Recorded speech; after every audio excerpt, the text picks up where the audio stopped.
In this video, I'm going to show you how to replace the valve cover on this Nissan Pathfinder. I'm going to show you how to replace the rear valve cover, the one that's next to the firewall, because the front one is a whole lot easier. So I'm going to show you the more difficult one. The procedure, however, will apply to both. Let's get started. I want to remove this brake master cylinder reservoir, and you could do this two different ways. There are either two mounting nuts that go down and hold the reservoir onto these brackets, but I kind of want to get the brackets out of the way. So I'm going to take a 10mm socket. There's going to be two mounting nuts that hold these brackets onto the firewall. Take those off. There's one on one side and one on the other side.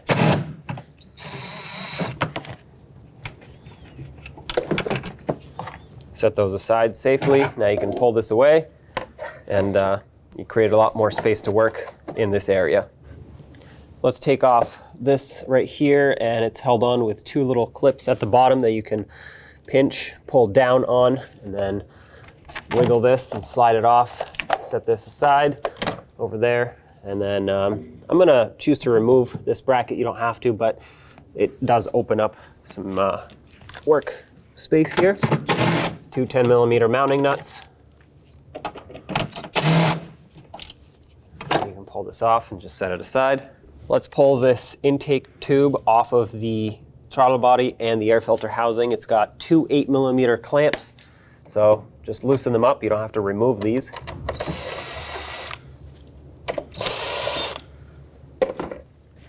Now pull it off of the air filter housing.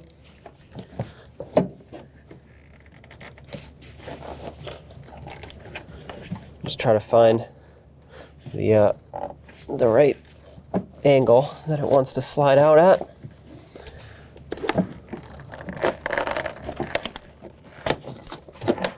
There we go. It's got this hose attached here. Now, because I'm doing the rear valve cover, not the front, I'm not going to worry about disconnecting this. I'm just going to set it aside. But of course, if you're doing the front and the rear, you would have to take this off because it goes onto the front valve cover. Now take a 5mm Allen socket and remove the 4 bolts that hold on the throttle body. We're going to want to pull it away.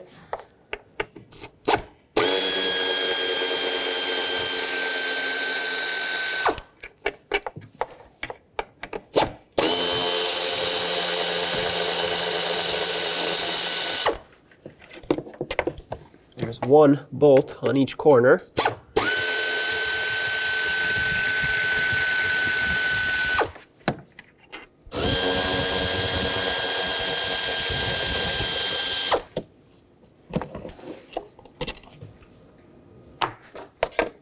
With those removed, you should be able to take the throttle body, pop it off, and set it aside right here.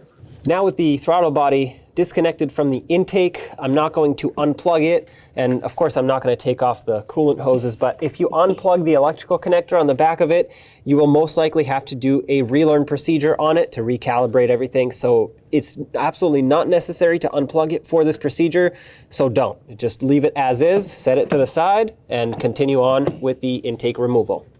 Now let's disconnect all these vacuum hoses and solenoids that sit on the intake so we can take this off. You can do this multiple different ways. The way I'm going to choose to do it is to pop this hose off. I'm going to leave this part on the intake. I'm going to take this bolt out. It's a 10mm size.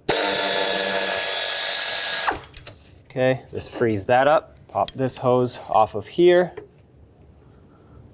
Be careful not to break that fitting. It's plastic. Okay, if that doesn't want to let go, take it off the hose, whatever it takes to not break it. Give it a very gentle twist with some pliers. A lot of times that helps break it free. There we go. All right, so I guess this can stay on there.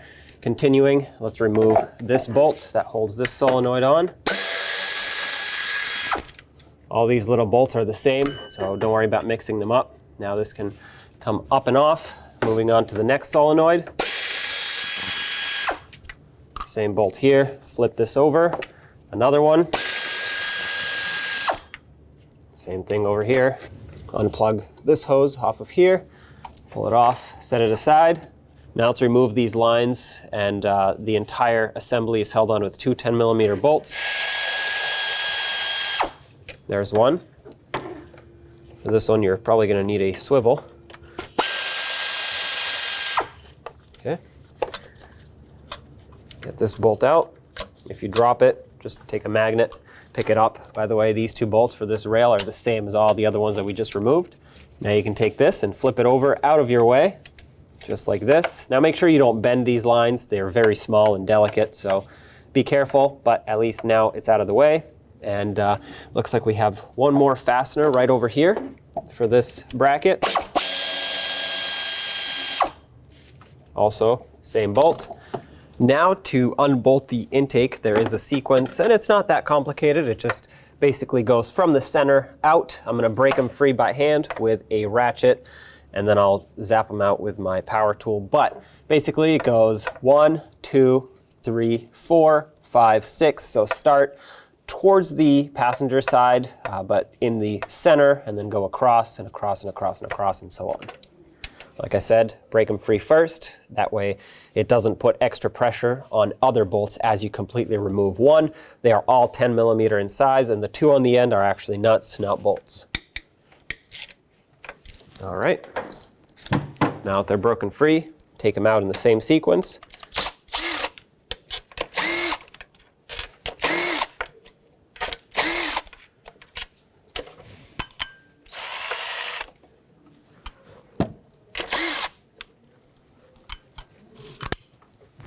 At this point, we can remove this hose clamp here.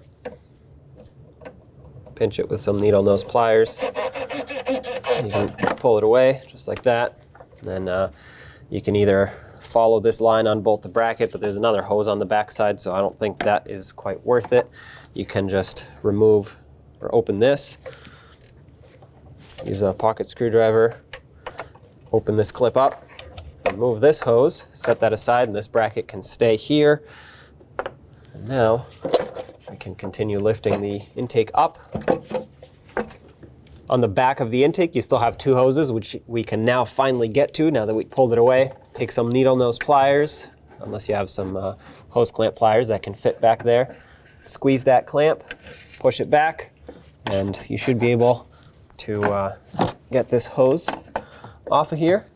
Be gentle, you don't want to break that fitting on the intake. Give it a wiggle, pull away. You also don't want to break the hose. And there will be one more right underneath it. Follow that second hose, you'll see it goes onto the valve cover, which we would have to disconnect anyway, so I might as well just take it off of there. Get your pliers in here, squeeze the clamp, pull it up, and now you should be able to pull this hose up and off of here.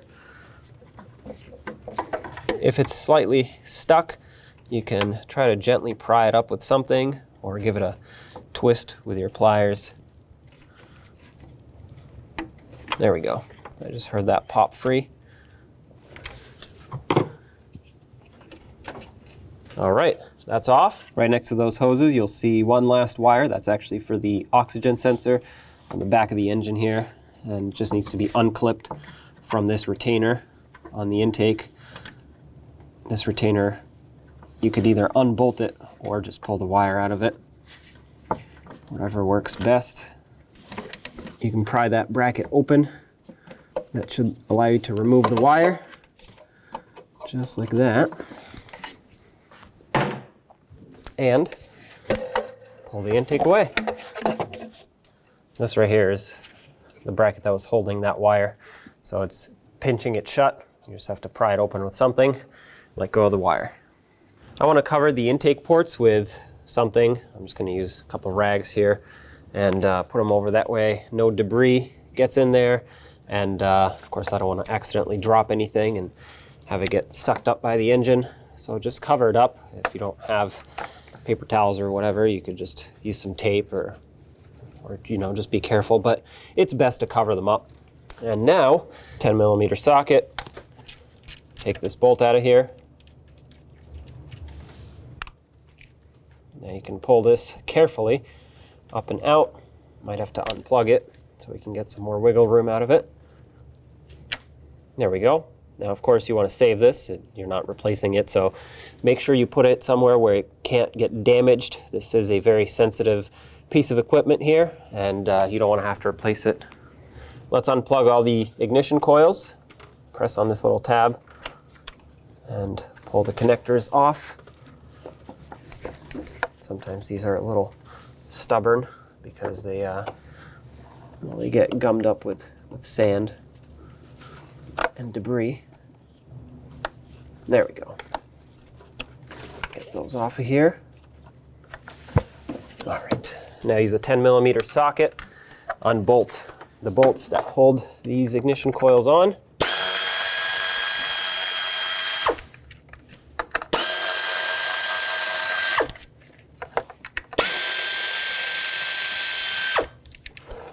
Get those bolts out of here, set them aside safely, and pull the ignition coils right up and out.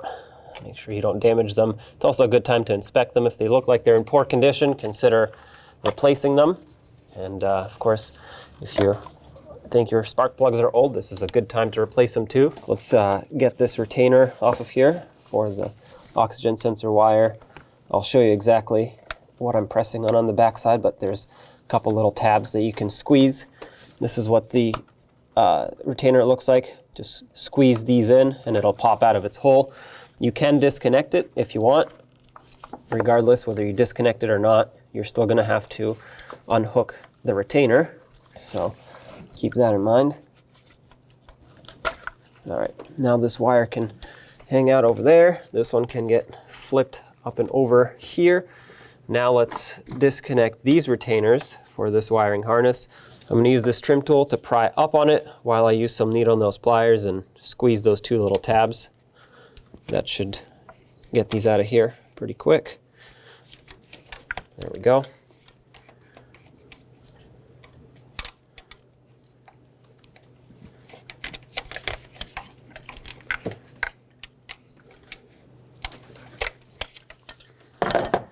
And with this done, you can either leave this as is or unplug the injectors, which I will do just so I can get more slack in the harness.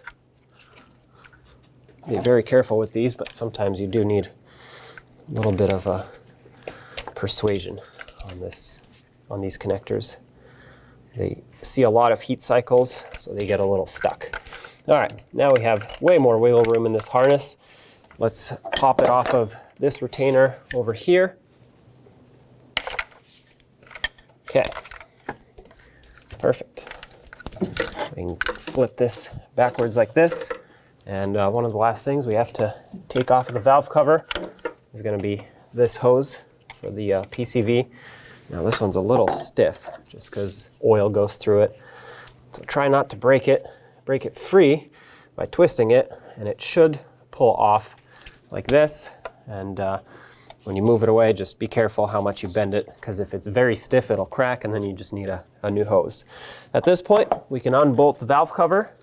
However, if you have a lot of debris here, I recommend using a vacuum cleaner and vacuuming all the debris up so that it doesn't fall into the engine when you pull this up, or you could use compressed air and blow it. Just be careful not to get it into the ports of the engine. Now, to unbolt the valve cover, there is a sequence. Basically, to sum it up, you start from the center, work your way out in a cross pattern. So it'll go 1, 2, 3, 4, and then 5. You go across the top here, 6, 7, 8, 9, and then 10 and 11. A little bit tricky, but it's important to do this so that you don't put uneven pressure on things and potentially damage components. So I'm going to break them free first, and then I'll just zap them out with my air ratchet.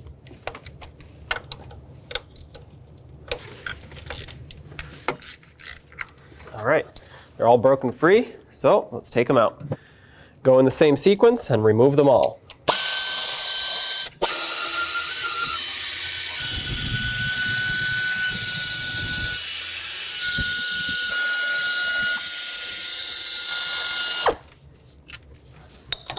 Okay, all the bolts are the same. They should all be off at this point. So pull the valve cover up and off. It might be a little bit stuck on here from the gasket being, well, stuck. It also looks like I forgot to unclip this wire here, so let's do that right now.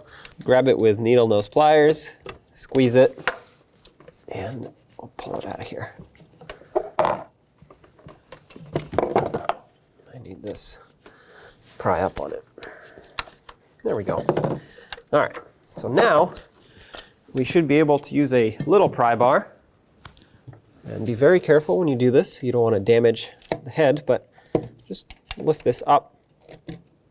Notice I am prying on the fuel rail. However, it is very light pressure. I'm not using a giant pry bar or anything like that. There we go. Get it off the back side. And there it is. There's the valve cover. This is not everything though. We need to remove the valve cover gasket as well. It's stuck on the head. Sometimes it gets stuck in the valve cover, which is fine too. Makes it so you don't have to pull it off of here. When you take this off, be careful. Debris could fall in as you slide this off. And there's that. There's your valve cover assembly. Now, let's clean things up so we can install the new one. At this point, we have to clean the surface where the valve cover and the valve cover gasket mounts. So that's right around the edge here along the entire perimeter of the head, as well as up here where the camshaft position sensor mounts. Now I already wiped this down, it's pretty clean, so there really isn't a whole lot to do, but I recommend a razor blade for a couple different reasons. One, it's small so you can get it in here. Two, it cleans up very well because it's sharp and can scrape off all the debris. And three, it's gentle enough to not damage the aluminum. If you use anything that's coarse, sandpaper or anything like that, which I strongly recommend against, you can easily gouge this surface and then it won't seal up and you'll have an oil leak. So scrape this off gently, try to scrape off away from the engine. My surface is actually in pretty good condition, it's clean.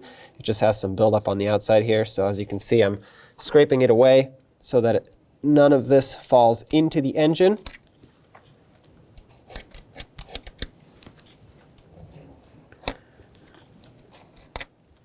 Okay, so just make sure you go all the way around, get everything nice and cleaned up.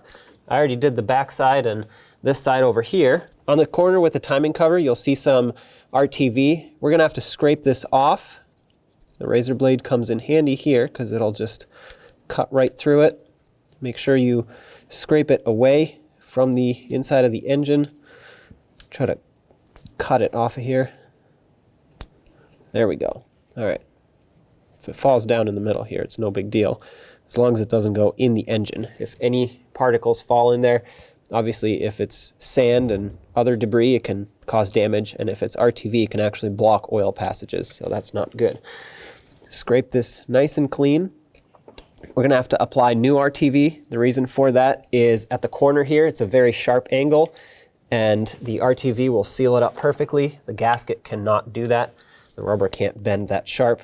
So get all of this off of here, use a clean rag to wipe it. Doesn't have to be 100% perfect, but the more you get off, the better.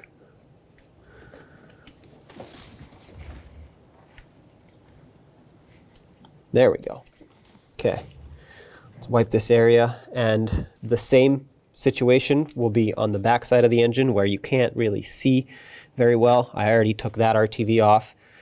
But even I can't really see it there because it's well behind everything. But you can use a mirror to look. That way you make sure you're doing the best you can, because if this doesn't seal, well, you're gonna have yourself an oil leak. Okay, so with this cleaned up the best I can, we're gonna take some brake parts cleaner on a rag and just degrease this whole surface, because you don't want any oils, especially right here where the RTV sits. This is the most important part. The rest of it is just a rubber gasket, so it's fine if there's a little bit of an oil film remaining there, but right here the RTV will not seal up perfectly if there's any oil left. What you don't want to do though is spray brake parts cleaner directly on here. You want to spray it onto your rag and then use the rag to wipe, because if you spray it in here, it'll get all over the camshaft and everything, and it will basically wipe off the film of oil that is on there, which this engine, or any engine really, absolutely needs on startup, because there's no oil pressure when you first start it. So you don't want this to run dry. Of course, make sure you use a clean rag for this. You don't want to introduce any debris. And once you're done, we can apply gasket maker to these two areas and then put the new valve cover on. With a clean glove, and I strongly recommend using gloves for this. It's not good to touch RTV with your bare skin. spread this around. Basically, you want to fill up this sharp angle at the bottom here, not so much here. I accidentally got it up there. That's fine. You just want to fill that gap there so that the rubber gasket can sit right on top of the RTV. And then I'm going to do the same to the rear corner back there. Because it's going to be more difficult to reach, I'm just going to put some on my glove and then kind of smudge it around there right into the corner, just like we did on the front. And that's it. You don't need a lot. If you put too much, which there actually was quite a bit too much before, it'll just squish out. You don't want it to get inside the engine. And like I said, if this breaks loose, it'll potentially clog up little oil passages in there. On the new valve cover, you want to make sure that the gasket is properly seated. So in this case, it comes with the valve cover gasket and of course the spark plug tube seals. Those seem fine. The gasket is also fine in my case, but you don't want it to accidentally be popped off like this. You got to put it on and it doesn't seal up. So you want to make sure that it's seated all the way around, fully seated that is, and not twisted or pinched or anything. So at this point, we can take the new valve cover, slide it over, and well, just line it up with its mounting spots. It should fall right into place. And you will have to press down on it just because of the spark plug tube seals here. You want those grommets to sit on the spark plug tubes. There we go. Make sure you don't pinch any wires. And that's it. That's pretty much seated as far as it'll go before it gets bolted on. Now let's put all the bolts in on the valve cover. Of course, putting the bolts in does not matter what sequence you put them in. You just have to get them threaded in by hand because they are going into an aluminum head, so you don't want these to cross thread and, well, destroy the threads on here. That would not be fun. So just put all of them in, and then the sequence will be the same as removing. So you start here, go across, start from the center, work your way out. The only thing is it will be torqued in 2 different steps. And really the first step is just getting them snug. It's 17 inch-pounds, which really just means snug, getting them bottomed out basically. And then the final torque will be 74 inch-pounds. So it is not very tight. If you don't have a torque wrench that can either fit or go that low in torque, just make them nice and snug with a ratchet, but make sure you also don't over tighten them. So 17 inch-pounds first, and then 74 on the second pass in the same sequence, and then we should be all set.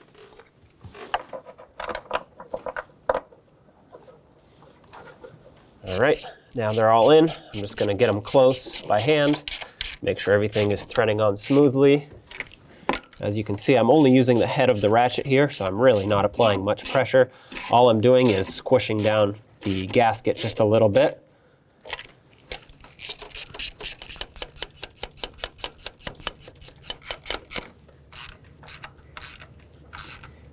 All right, let's get the torque wrench. This was pretty much the first step to 17 inch-pounds. Don't confuse that for foot-pounds. So basically just bottomed out, and now we'll torque them to 74 inch-pounds. Same sequence, 74 inch-pounds, here we go. Of course, as I tightened up the last few, the first few loosened up. That's normal with rubber gaskets. So, oh, there it is. As you can see, it's really not that tight.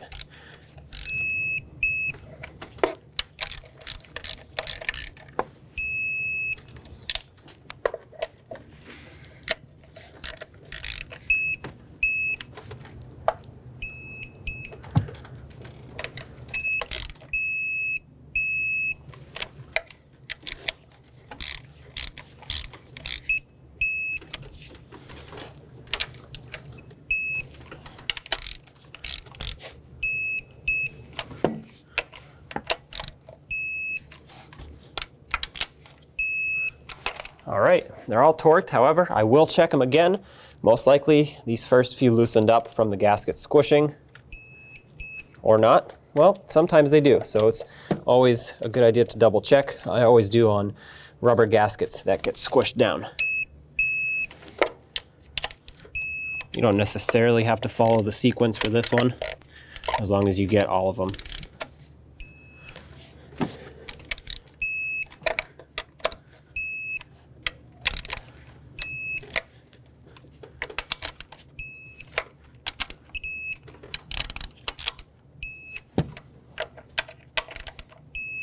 That's it.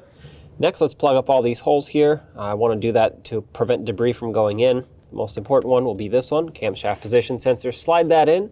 If it's difficult to slide it in, just put some engine oil on that O-ring. Get this bolt re-threaded in here by hand.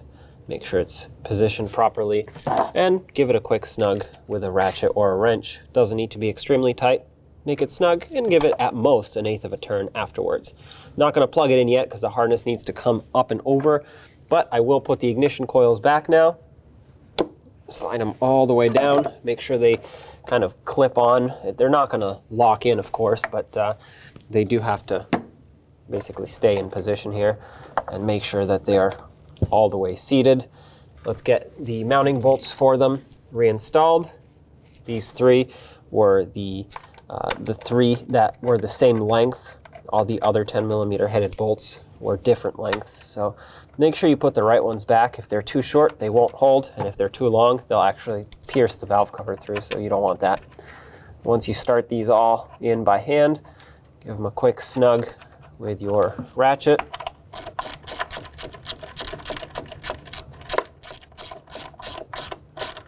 Once they're bottomed out like this, give it a little extra. That should be plenty tight. These are delicate, and all they do is just hold these ignition coils in place.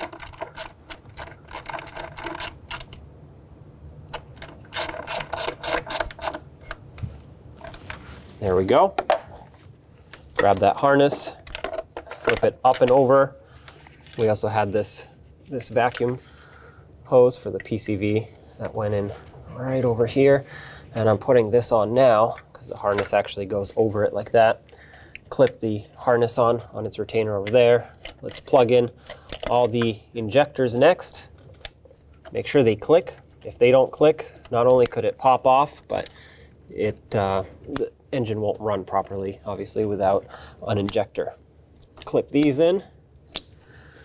And then on this side, we had this plug for the camshaft position sensor. This one for this ignition coil. Make sure everything is clicking back into place. That's how you know it's locked. All these. All right, this was on the back of the intake. We have an oxygen sensor plug to reconnect here. That's clicked on. We'll re-secure that over here. And then there was actually another retainer right here to be reconnected. And this should be it.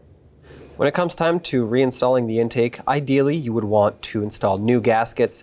Sometimes these can be reused. In our case, they're still very soft, nice and pliable, and they're not completely squished. If they're flush with the intake, forget about it. Don't reuse them. They will not seal up properly.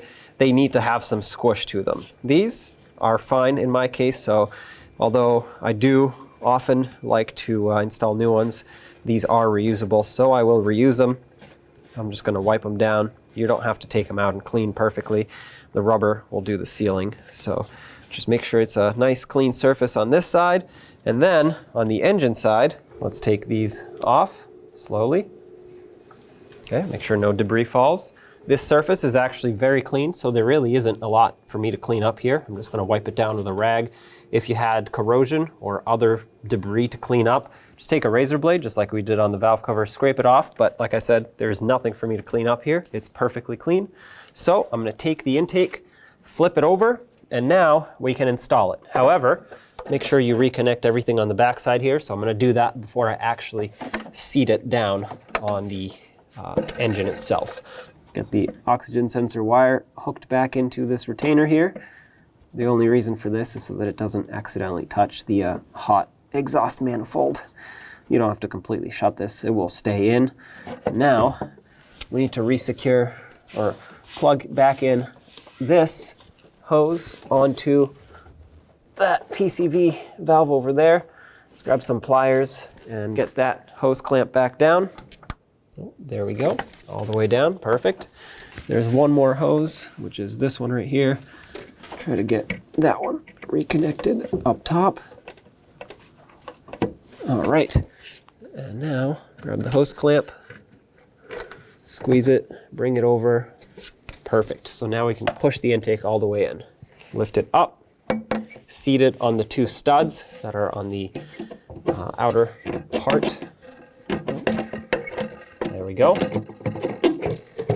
And there we have it. Let's put the bolts in, torque it down. Let's put on all the hardware for this, the two mounting nuts, one on each side, and then the 4 bolts. Drop these in, and then I'm going to start them by hand. I definitely don't want to cross thread these.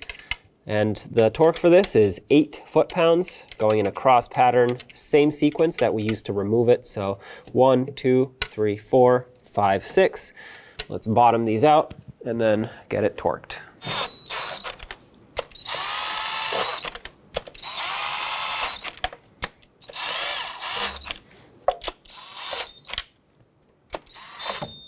If you don't have a torque wrench that'll go this low for 8 foot-pounds, you can just make them snug with a ratchet.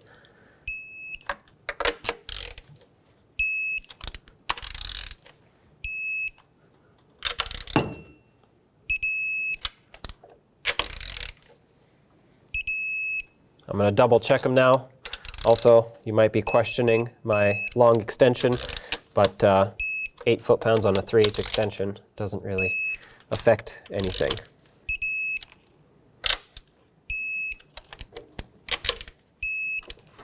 All right, that's tight. Let's put this back on. It's the bracket with all these lines. This bolt right here is a little tricky to get started, but if you just make sure you don't drop it, try to thread it on once it catches onto those threads. Should make it a lot easier to tighten up. There we go. All right, so start it on. I'm just gonna get it as far as I can by hand. This one here is a little bit easier. And the reason I'm bolting this bracket on first is because everything else kind of goes on top of it. So you want this to be out of your way, properly secured, and ready to go. For this one, I'm going to have to use my swivel socket. I just have to go underneath. And you don't want to tighten this a lot, just make it snug. Do the same to this one over here. The bolts are small and they just go into a little insert on the intake. You don't want to break anything. Now let's get these back on here.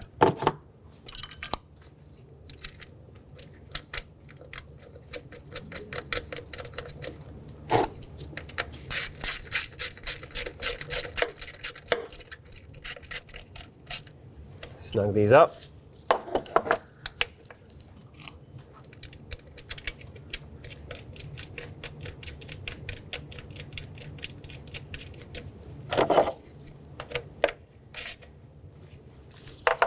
Over here, get this one on. I'm going to wait to put this vacuum hose on because it runs right up over the bolt. It'll make things easier if I leave it off.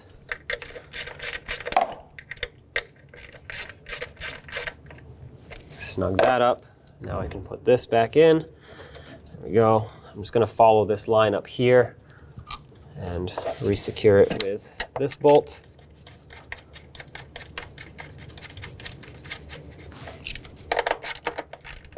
Tighten this up. Let's get this plugged in. Make sure it's inserted enough onto this little line so that it doesn't pop off and create a vacuum leak. Let's connect this hose back. Pinch that clamp to allow this to slide on. Release it. There's also this one that gets clipped in over here. Clip that back on. And of course, bolt it on. Now, you didn't really have to remove this bolt. I did thinking that I did have to remove it, but you don't. So regardless, I'm going to put it back on. Tighten this up.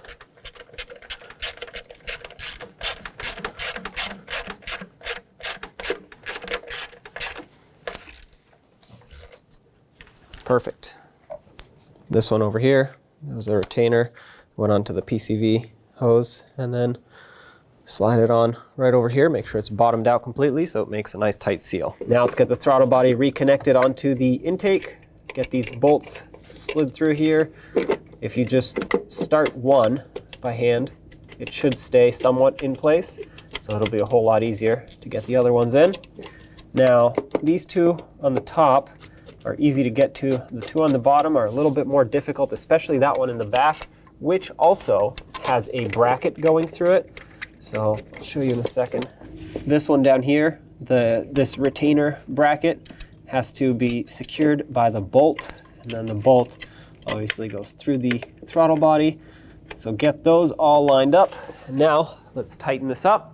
I'm using my air ratchet, but I'm not using it to tighten it. I'm just using it to quickly get these closer. I'm going to stop right before it tightens, and it's important that you go in a cross pattern for this.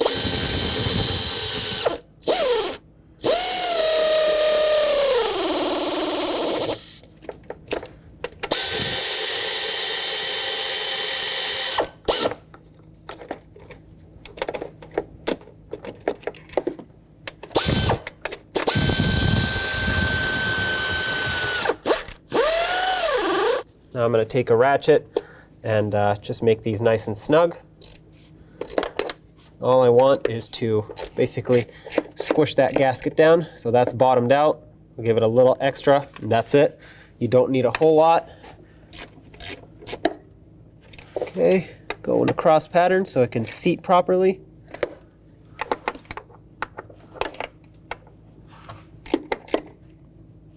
All right, I'll double check these first two.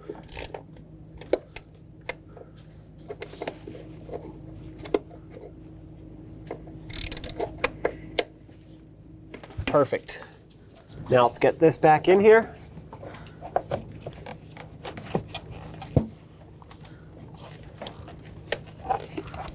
If you're struggling to install this, you can just unclip the top of the air filter housing, slide this on. I'm not sure how I was able to slide it out because it won't go back in, but you know, this makes it easier. And then just clip the air filter housing right back into place.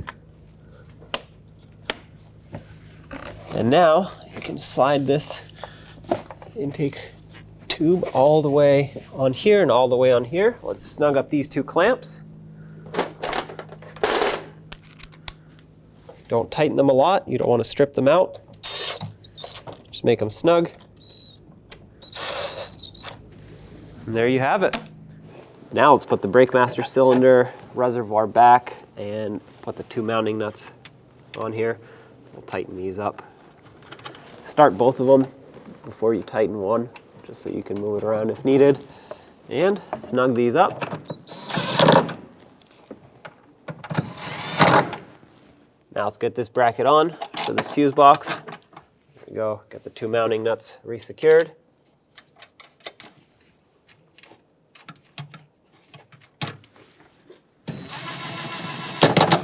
Make these snug.